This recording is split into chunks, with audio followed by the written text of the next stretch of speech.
¿Cuál fue realmente la verdadera identidad de Juan el Bautista? Los enigmas que rodean a una de las figuras más enigmáticas de la Biblia. En el noreste de Jordania se encuentra un enclave arqueológico conocido como Al-Maktas, situado en la orilla oriental del río Jordán. Desde la época bizantina, este lugar ha sido venerado como el sitio donde Jesús de Nazaret recibió el bautismo de manos de Juan el Bautista, y hasta allí han acudido los papas Juan Pablo II, Benedicto XVI y Francisco. Juan el Bautista, reconocido como San Juan Bautista, fue un profeta judío del siglo I de la Era Común y una figura central de los Evangelios, cuya existencia histórica fue confirmada por el historiador judeo-romano Flavio Josefo. Sin embargo, surge una pregunta inquietante. ¿Por qué existe hoy una religión con unos 200.000 seguidores que rechaza por completo a Jesús, pero considera a Juan el Bautista su principal profeta, pese a tener más de 2000 años de antigüedad? Juan es recordado sobre todo por dos hechos: haber bautizado a Jesús y por la terrible muerte que sufrió al ser decapitado por orden del tetrarca Herodes Antipas, quien así cumplió el deseo de su esposa Herodías y de su hijastra Salomé. No obstante, la vida del Bautista incluye muchos otros episodios relevantes, comenzando por una etapa en la que realizaba bautismos de forma independiente a Jesús, lo que ha llevado a algunos a pensar que pudieron ser rivales. Otra teoría sugiere, por el contrario, que Jesús habría sido discípulo de Juan. Entonces, ¿quién fue en realidad Juan el Bautista?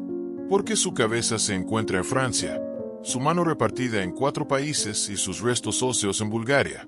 ¿Por qué aparece representado con alas e incluso con 2 cabezas en ciertas iconografías? Antes de profundizar, recuerda suscribirte al canal y activar las notificaciones para no perderte nuestras actualizaciones. ¿Fue Jesús discípulo de Juan el Bautista? Diversos historiadores antiguos y modernos sostienen que Jesús fue seguidor, e incluso discípulo, de Juan, aunque el tema no resulta del todo concluyente. Los evangelios presentan al Bautista como una figura subordinada a Jesús, y el estilo de vida de Juan difería notablemente del Nazareno. Aún así, algunas coincidencias entre ambos han alimentado la hipótesis de una relación maestro-alumno. Los dos fueron vistos como personajes rebeldes o contrarios al orden establecido y enseñaban mediante parábolas y sentencias breves. Según los textos, compartían un mismo mensaje escatológico centrado en el arrepentimiento ante la proximidad del reino de Dios y ofrecían el perdón de los pecados. En una tradición, el movimiento de Juan era llamado el camino, una expresión que también empleó Jesús. Sin embargo, muchos investigadores consideran insuficientes estos elementos para afirmar con certeza que existió una relación directa de discipulado, señalando que tales similitudes eran comunes entre distintos judíos del siglo I sin implicar necesariamente un vínculo personal. ¿Por qué Juan el Bautista fue tan relevante para los primeros cristianos? La figura del Bautista aparece en el prólogo del Evangelio de Juan, incluso antes de que se mencione a Jesús. Entre las palabras atribuidas a Jesús, Mateo 11:11 afirma: «De cierto os digo que entre los nacidos de mujer no se ha levantado otro mayor que Juan el Bautista». Lucas 7:28 coincide con esta visión, presentándolo como el mayor profeta que ha existido según Jesús, mientras que Marcos 11:11 relaciona directamente la autoridad de Jesús con la de Juan, cerrando así un retrato tan influyente como misterioso. Junto al bautismo de Jesús, estos pasajes reflejan la importancia que, de acuerdo con los evangelios, tuvo Juan el Bautista, una relevancia que se manifestó en su consideración como figura clave del cristianismo primitivo. Más allá del cristianismo, el Bautista ocupa un lugar destacado en otras tradiciones religiosas como el Islam, el mandeísmo, el druzismo y el baísmo. El pueblo druso reconoce como profetas a Adán, Noé, Abraham, Sara, Jacob, Moisés, Salomón, Juan el Bautista, Jesús y Mahoma. La tradición drusa también rinde culto a Al-Qidir, a quien identifican con Elías, considerado renacido como Juan el Bautista, y San Jorge. Pero ¿quién fue Juan el Bautista y de qué manera murió?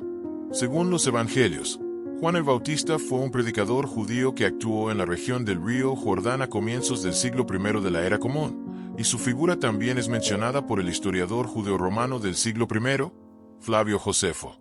Algunos especialistas sostienen que Juan pudo haber pertenecido a los esenios, una secta judía de carácter semiascético y mesiánico que practicaba el bautismo ritual.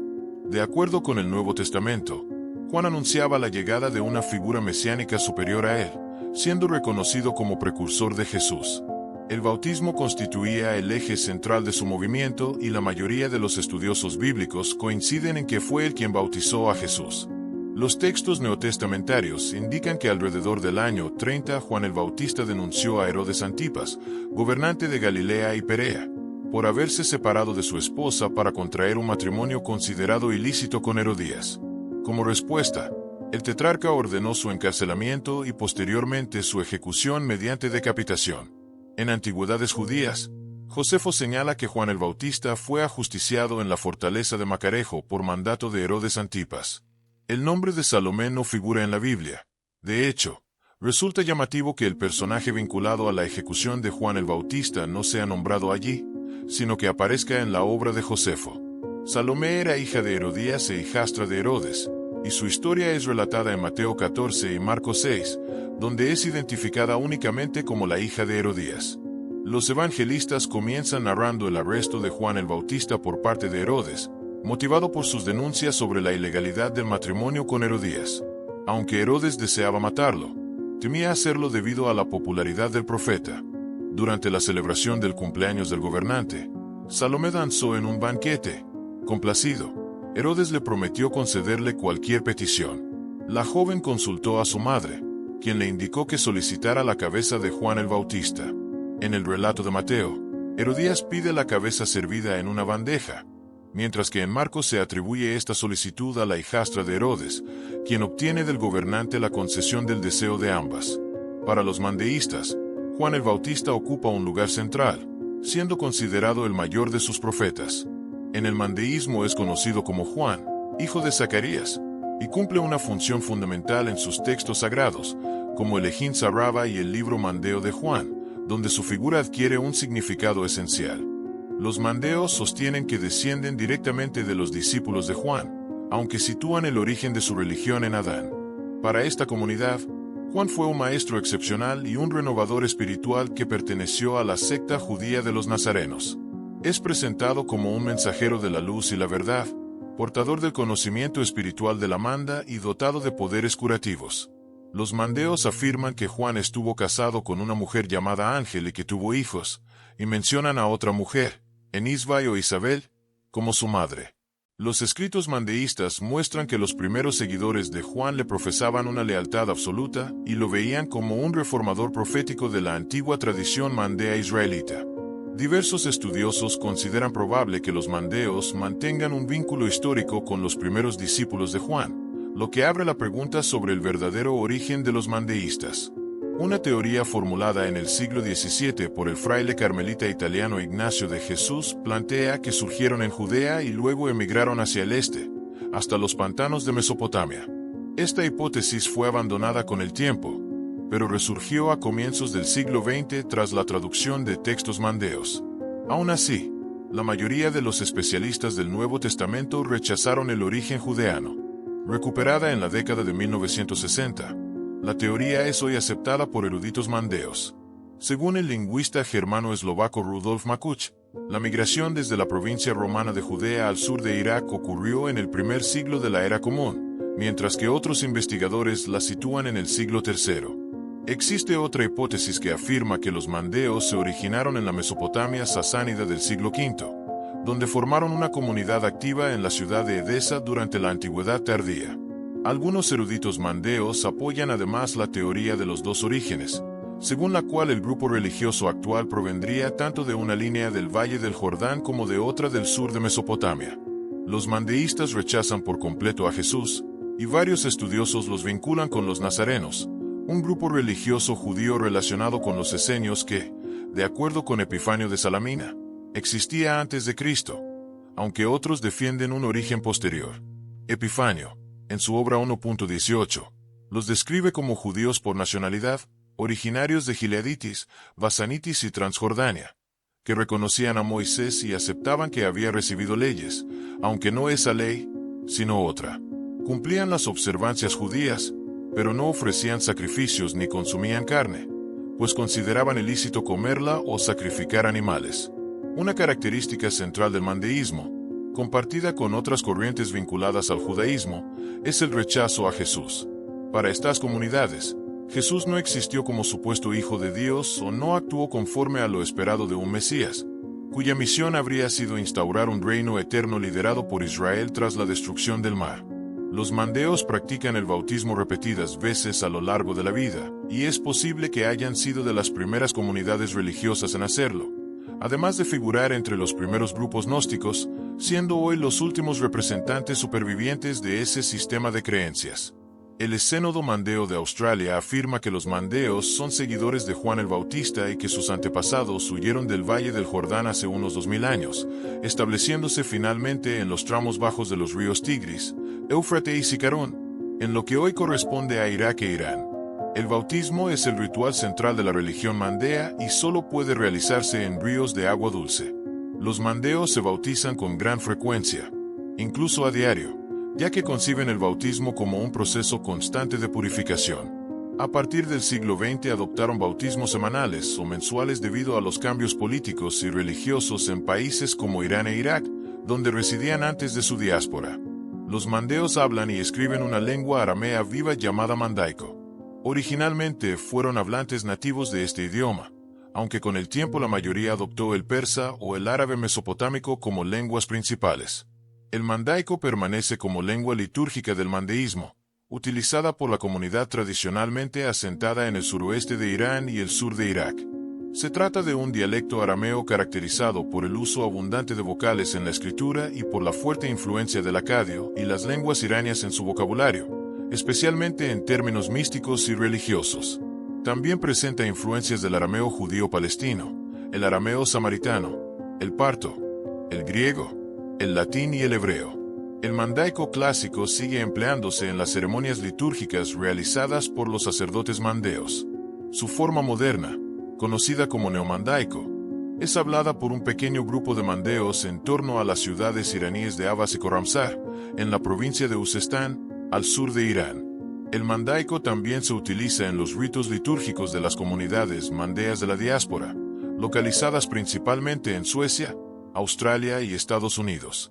El libro de Juan es un texto sagrado escrito en arameo mandaico cuya autoría los mandeos atribuyen a su profeta Juan el Bautista. Incluye relatos sobre su vida y milagros, así como diálogos polémicos con Jesús, además de tratados donde Anós, mensajero divino de la luz en el mandeísmo, realiza prodigios similares a los atribuidos a Jesús en Jerusalén según los evangelios. La obra fue compilada alrededor del siglo VII de la Era Común, poco después de la conquista musulmana de Persia, a partir de diversos textos, muchos de ellos redactados varios siglos antes, y fue traducida íntegramente al inglés por primera vez en 2017, estando compuesta por 76 tratados o capítulos que preservan una tradición religiosa única y profundamente compleja.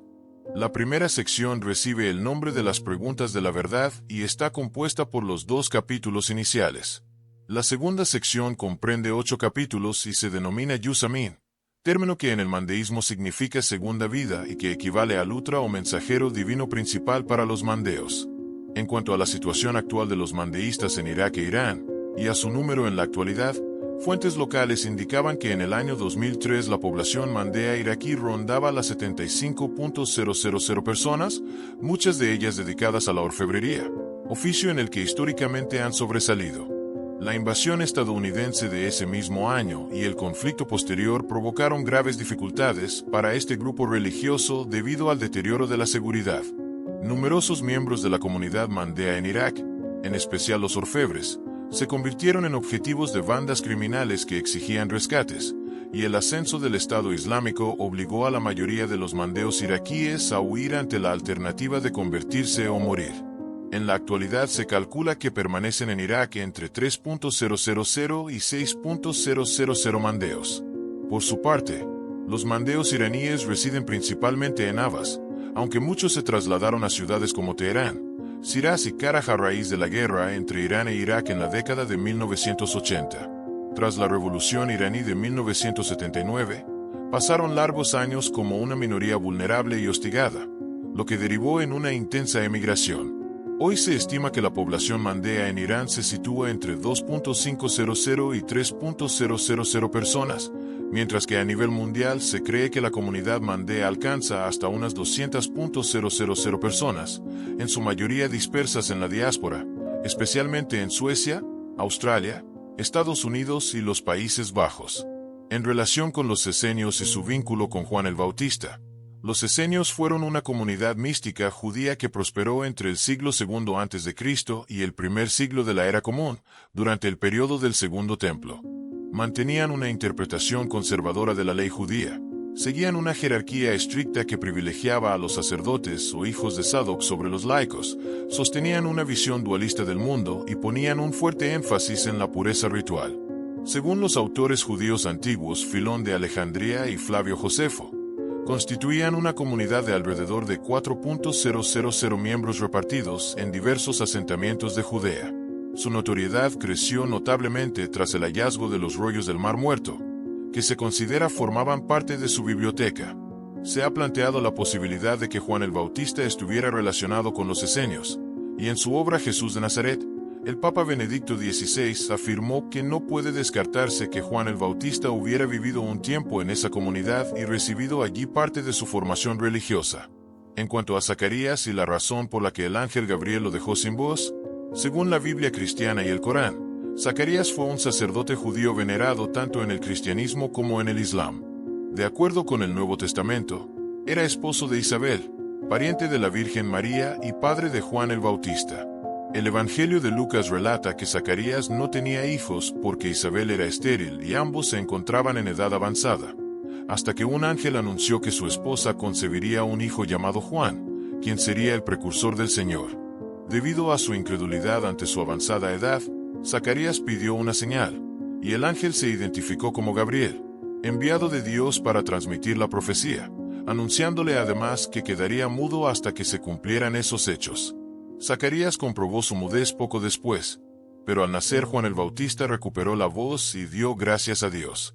Respecto al lugar donde estaría enterrado el cuerpo de Zacarías, en 2003 se descifró un texto del siglo IV grabado sobre el pilar o tumba de Absalón, un monumento del siglo I situado en Jerusalén, cuya inscripción decía: «Esta es la tumba de Zacarías, el mártir, el santo sacerdote, el padre de Juan». La tumba de Absalón es una estructura monumental antigua, de techo cónico, excavada en la roca en el Valle del Cedrón, en Jerusalén, y aunque la tradición la atribuye al príncipe israelita Absalón, hijo rebelde del rey David, investigaciones recientes indican que fue construida en el primer siglo de la Era Común. El desciframiento de la inscripción llevó a muchos especialistas a concluir que se había identificado el lugar de sepultura del padre de Juan el Bautista, y el profesor Gideon Forster, de la Universidad Hebrea de Jerusalén, señaló que el texto coincidía con un escrito cristiano del siglo VI atribuido a un peregrino llamado Teodosio. La figura de Juan el Bautista ejerció una influencia notable en el judaísmo de su tiempo, tanto en Judea como en las comunidades de la diáspora. De acuerdo con el libro de los Hechos, Apolos convirtió a diversas personas al bautismo de Juan en Efeso, lo que demuestra que el movimiento bautista se había difundido mucho más allá de Palestina. Existió además una tensión entre los seguidores de Jesús y los de Juan el Bautista. El Evangelio de Juan indica que durante un periodo ambos mantuvieron ministerios independientes centrados en el bautismo, aunque actuaban en regiones distintas, lo que sugiere que sus movimientos llegaron a ser rivales de manera temporal. Juan 3, 22-24 relata que Jesús fue con sus discípulos a Judea, donde permaneció bautizando, mientras Juan también bautizaba en Enón, cerca de Salim, debido a la abundancia de agua, y la gente acudía a ser bautizada, ya que Juan aún no había sido encarcelado. Juan 3, 25-26 añade que surgió una discusión entre los discípulos de Juan y algunos judíos acerca de la purificación, y que estos se acercaron a Juan para decirle que aquel de quien había dado testimonio al otro lado del Jordán también bautizaba y que todos acudían a él. De estos pasajes se deduce que los seguidores de Juan probablemente comenzaron a experimentar celos hacia Jesús. La respuesta sobria y elegante del Bautista, recogida en Juan 3, 27-28, parece descartar cualquier rivalidad personal, cuando afirma que nadie puede recibir nada si no le es concedido desde el cielo y recuerda que él nunca se proclamó el Cristo, sino que fue enviado delante de él. Juan fue decapitado en torno al año 36 después de Cristo, aunque no existe una fecha exacta para su ejecución. Los evangelios coinciden en que la orden provino de Herodes Antipas, gobernador entre los años 4 a.C. y 39 de la Era Común, y por lo general la muerte del Bautista se sitúa entre los años 30 y 36. Se considera que el asesinato ocurrió como máximo en el año 36, cuando, según Flavio Josefo, Antipas fue derrotado y su ejército estuvo a punto de ser aniquilado por Aretas IV de Nabatea. El pueblo judío interpretó esa derrota como un castigo divino por la cruel ejecución de Juan, aunque otras fuentes sitúan su muerte más cerca del año 30, antes de la crucifixión de Jesús. En cuanto al lugar de la decapitación, Josefo afirma en Antigüedades Judías que Juan el Bautista fue ejecutado en la fortaleza de Maqueronte, un palacio asmoneo levantado sobre una colina desértica y reconstruido por Herodes el Grande, cuyas ruinas se localizan hoy en la población jordana de Mucawir, en la ribera oriental del Mar Muerto, a unos 25 kilómetros de la desembocadura del río Jordán. Juan habría permanecido encarcelado en Maqueronte durante aproximadamente 2 años antes de su muerte. El arqueólogo G.Y.Z. Boros, director de las excavaciones del sitio desde 2009, afirmó que es posible identificar el lugar exacto del banquete en el que Salomé danzó, episodio que condujo a la decapitación de Juan durante la celebración del cumpleaños de Herodes Antipas. Según Boros, Maqueronte no era solo una fortaleza militar, ya que las amplias remodelaciones realizadas por el padre de Antipas transformaron el antiguo bastión defensivo en un palacio lujoso, que posteriormente sirvió de escenario a la fiesta herodiana mencionada en los evangelios en el contexto del asesinato del Bautista, y donde se plantea el destino de su cabeza. Siguiendo el relato de Josefo, los cronistas medievales Simeón Metafrastes y Nicéforo Calisto Santótulo sostuvieron que, tras la decapitación, Herodías ordenó enterrar la cabeza de Juan en la propia fortaleza de Maqueronte. Otras tradiciones afirman que fue sepultada en el palacio de Herodes en Jerusalén, donde habría sido hallada en el siglo IV durante el reinado de Constantino y trasladada en secreto a la ciudad fenicia de Emesa. En la Baja Edad Media circuló incluso el rumor de que el cráneo de Juan estaba en poder de los caballeros templarios, quienes lo veneraban. Otra versión medieval relata que durante el saqueo cruzado de Constantinopla en 1204, el canónigo francés Guyon de Sarton descubrió un cráneo parcial conservado en una esfera de cristal, considerado entonces como parte de la cabeza del Bautista, creencia que motivó la construcción de la Catedral de Amiens para venerar dichas reliquias. En cuanto a la mano derecha de Juan el Bautista, una antigua tradición cristiana sostiene que su cuerpo sin cabeza fue enterrado en Sebastia, en la actual Cisjordania. Algunas versiones señalan que el evangelista Lucas viajó a Sebastia y tomó la mano derecha de Juan, con la que habría bautizado a Jesús, llevándola a Antioquía, su ciudad natal, donde era venerada por sus supuestos poderes milagrosos y mostrada al público durante la fiesta de la exaltación de la cruz. Posteriormente, la reliquia habría seguido un recorrido incierto, y diversos lugares reclaman su posesión, entre ellos el Palacio de Topkapi en Estambul, la Abadía Francesa de Saint-Jean de Maurienne, el Monasterio Ortodoxo de Cetinje en Montenegro y la Catedral de Siena en Italia. En tiempos recientes se han hallado restos óseos que podrían pertenecer a Juan el Bautista, entre ellos un nudillo de una mano derecha fechado por radiocarbono en el primer siglo de la Era Común por investigadores de la Universidad de Oxford, descubierto por el arqueólogo Casimir Po Constantinov durante excavaciones en una iglesia de la isla búlgara de San Juan, hallazgo que llevó a Thomas Egham, miembro del equipo de Oxford, a expresar su sorpresa por una datación tan temprana. Se pensaba que los restos óseos podrían corresponder a una época posterior, quizá a los siglos III o IV, pero el análisis del hueso metacarpiano de la mano arrojó un resultado claramente compatible con una persona que vivió a comienzos del siglo I después de Cristo. Si ese individuo fue realmente Juan el Bautista es una cuestión que aún no puede resolverse con total certeza. En cuanto a su iconografía, Juan el Bautista suele representarse con alas en el arte de la tradición ortodoxa, lo que se explica por qué, además de haber bautizado a Jesús, es considerado el precursor de Cristo, y las alas simbolizan su papel como mensajero divino. La idea de mensajero divino procede del término griego evangelos, del que deriva la palabra ángel. En el cristianismo, los ángeles se representan con alas no por descripciones explícitas de la Biblia, sino por una convención artística que se consolidó a partir del siglo IV. Esto plantea la cuestión de por qué, a diferencia de otros profetas bíblicos, Juan sí es representado de este modo en la iconografía ortodoxa. Los intérpretes explican que Juan constituye un caso excepcional, ya que, según los evangelios, Jesús lo señaló como el mayor de los profetas. En algunos iconos ortodoxos aparece incluso con dos cabezas, una unida a su cuerpo y otra sostenida entre sus manos. Esta representación responde a un lenguaje simbólico propio del arte iconográfico, que no busca reproducir la realidad literal, sino transmitir significados teológicos, y en este caso la doble cabeza alude a su martirio, ya que Juan murió decapitado. Desde la perspectiva del Islam, Juan el Bautista es conocido como Yahya en Zacarías, es decir, Juan hijo de Zacarías, y es considerado uno de los profetas anteriores a Mahoma. Para los musulmanes, Yahya era primo por línea materna de Isa, nombre con el que se conoce a Jesús en el Islam, y fue uno de los testigos de la palabra de Dios que anunció la llegada de Isa. Mencionado 5 veces en el Corán, Yahya es altamente venerado tanto en el misticismo islámico como en el sufismo, especialmente por la descripción coránica de su pureza, rectitud moral y castidad. El Corán subraya además el don de sabiduría divina que recibió desde joven, así como los paralelismos existentes entre su vida y la de Isa. Esperamos que este contenido te haya resultado útil. Si tienes algo que añadir, te invitamos a compartirlo en la sección de comentarios. Apoya este video con un me gusta y compártelo con tus familiares y amigos para que también conozcan mejor quién fue realmente Juan el Bautista.